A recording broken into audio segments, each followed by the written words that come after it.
अब हम जनाधिक्य की अवधारणा के बारे में अध्ययन करेंगे। जनाधिक्य क्या होता है? जनसंख्या के सामान्य संतुलन की अवस्था से विचलित होकर तेजी से बढ़ने की अवस्था को सामान्यतः जनसंख्या आधिक्य जनाधिक्य कहा जाता है। किसी निश्चित प्रदेश के अंतर्गत उपलब्ध समस्त प्राकृतिक संसाधनों की तुलना में वहाँ निवासी जनसंख्या अधिकतम होती है तथा जनसंख्या वृद्धि भी तीव्र होती है, जिसके कारण उस क्षेत्र की पोषण क्षमता की तुलना में जनसंख्या अधिक हो जाती है। ऐसी अवस्था के कारण उस क्षेत्र विशेष के लोगों का जीवन स्तर निम्न, बेरोजगारी की जनसंख्या समस्या आदि तत्वों में निरंतर वृद्धि होती जाती है तथा आर्थिक एवं सामाजिक जीवन स्तर निरंतर निम्न स्तर की ओर अग्रसर होता जाता है। यह अवस्था उस क्षेत्र विशेष की अति जनसंख्या जनाधिक्य या जनातिरेक की अवस्था कहलाती है। जनाधिक्य के कारण भूमि एवं प्राकृतिक संसाधनों का निरंतर जनसंख्या का दबाव बढ़ता जाता है। निर्धनता, बेरोजगारी, निम्न जीवन स्तर, प्रति व्यक्ति आय में गिरावट, स्वास्थ्य संबंधी सुविधाओं में कमी इसके प्रमुख लक्षण हैं। जनाधिक्य का प्रमुख कारण तो उस क्षेत्र में जनसंख्या में तीव्र वृद्धि को ही माना जाता है, लेकिन कभी कभी संसाधनों का अभाव, श्रम की मांग में कमी, मुद्रास्फीति में तीव्र वृद्धि आदि कारणों से भी जनसंख्या संतुलन में जनाधिक्य की स्थिति आ जाती है। जनाधिक्य के कारण उपलब्ध भौतिक संसाधनों का उपयोग भी आवश्यकतानुसार उचित रूप से नहीं हो पाता है, क्योंकि जनसंख्या वृद्धि की तुलना में संसाधनों की मात्रा में वृद्धि नहीं हो पाती है। आइए जनसंख्या वृद्धि एवं संसाधनों के आपसी संबंधों के आधार पर जनाधिक्य को दो भागों में बांटा गया देखते हैं। पूर्ण जनाधिक्य एवं सापेक्ष जनाधिक्य। पूर्ण जनाधिक्य क्या होता है? विकसित एवं ज्ञात तकनीकी के अनुसार किसी क्षेत्र विशेष में उपलब्ध संसाधनों का उपयोग अधिकतम एवं उच्चतम स्तर तक हो जाता है तथा उससे आगे आर्थिक विकास की गति लगभग अवरुद्ध हो जाती है, लेकिन विकास की गति के विपरीत जनसंख्या के बढ़ने की गति निरंतर जारी रहती है, जिसके कारण प्रति व्यक्ति संसाधनों की प्राप्ति में गिरावट आने से प्रति व्यक्ति आय गिरने लगती है तथा जीवन स्तर निम्नतम होता जाता है। ऐसी जनसंख्या की अवस्था को पूर्ण जनाधिक्य कहा जाता है।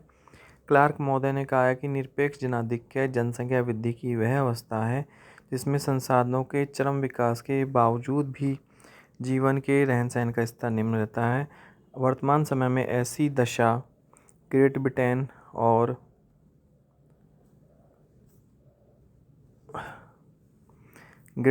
जापान आदि कुछ विकसित देशों में पाई जाती है। सापेक्ष जनाधिक्य।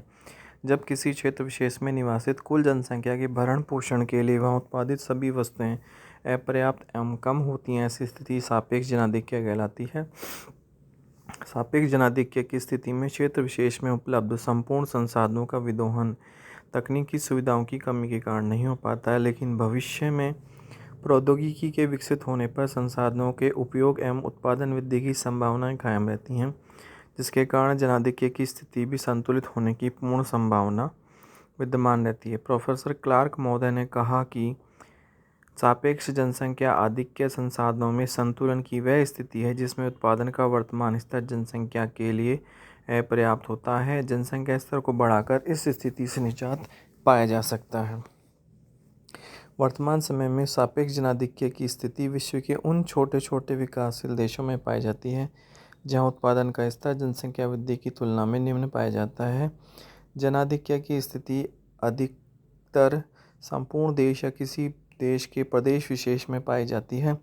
किसी क्षेत्र के एक प्रदेश विशेष में जनाधिक्य की स्थिति पाई जाती है, जबकि संपूर्ण देश के अन्य भागों में जनसंख्या सामान्य हो सकती है।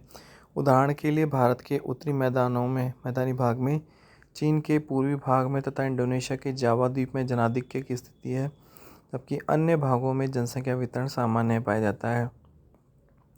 जनसंख्या आधिक्य को ग्रामीण एवं औद्योगिक जनसंख्या आधिक्य के रूप में भी विभाजित किया जाता है।